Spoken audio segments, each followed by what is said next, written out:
when you think that a Cold War is the way that you manage the world, that being on the brink of nuclear disaster. Incredible. Boeing loses out completely to Airbus. 292 planes. Yeah, but I mean, we're talking over the next 20 years, a $1.5 trillion market in China alone. And that's Boeing's estimate. That's right. So at this juncture, it looks like Boeing is being shut out of the market. But you're starting to hear all these people in the US saying, oh, this is unfair. Boeing says, well, why isn't there a good dialogue? What part of the every day China is bad, every day we're going to put people on the sanctions and companies on the sanctions list, we don't want to give them any technology. What part of this is welcoming and says, yeah, let's do business? That's even more than that.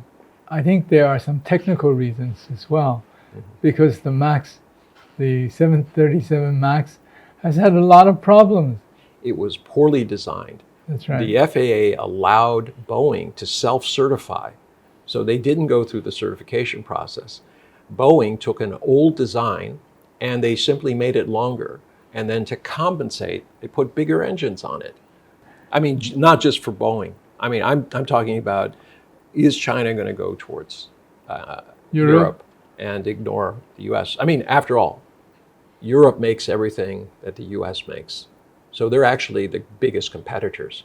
And now this is a stark reminder that America is about to lose its lunch in China. This is also a stark reminder of how incredibly valuable the Chinese market is. Because this 292 planes, I think, is only a very small part of what China will be needing in 8,000 exactly. planes just in the Chinese market. That's right. 1.5 trillion. That's right. Let's go on to Japan. Last 10 months, you pointed out they have been trade deficit for 10 months. I think one of the things is Japan has been printing money, keeping negative interest rate, zero interest rate, keep on printing money. A lot of that money ends up in the US Treasuries. Well, because if I can borrow for zero and then put it into the US and earn, even at 1.5%, it's okay. It's money in my pocket, right? That's right. Yeah. It's a carry currency. But what we see in Japan's case is the supply chain issues, the logistics, cost of shipping, that's one. The cost of increasing energy, the cost of moving components around. All of this is very, very bad for Japan, especially since the Japanese yen has fallen 15%. In the last and 4 or 5 months. they import basically all their energy and all their food. So it's going to hit them. Their inflation numbers have been relatively low. It's doubled in real terms, but it's not at the 8.5%. And if that does come, what does that mean to the Japanese economy? I think the Japanese economy will be living off its assets abroad.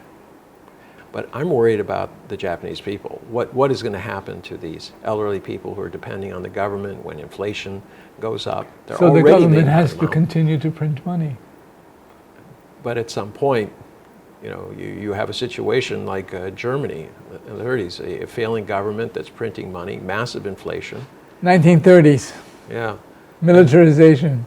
These economic collapses, the inability of governments to handle the real situation, and therefore going to the easy route, printing money, that leads to hyperinflation.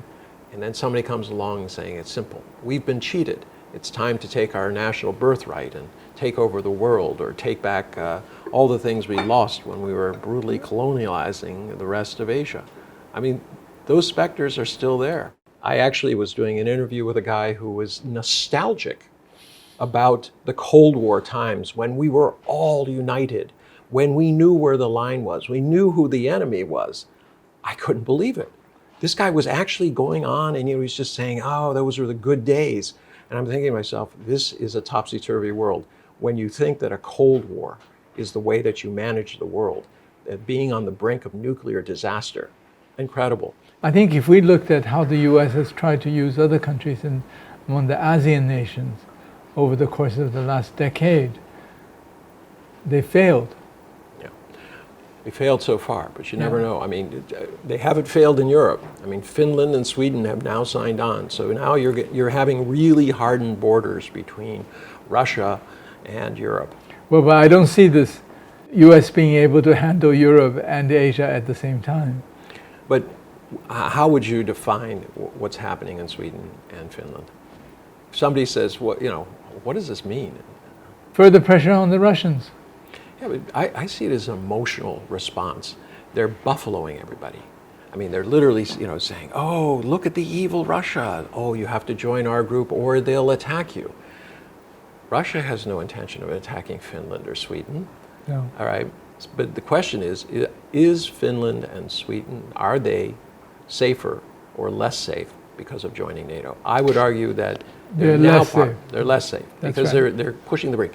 This is exactly what happened in World War I. But now the U.S. has pushed the policeman of the world role onto NATO, and now NATO is going on, which was supposed to be about European defense, is now the policeman of the world. It's going to go North Atlantic, right? North Atlantic. No. Yeah, but Well, it's not going to make very much of a difference. I think it's quite superficial.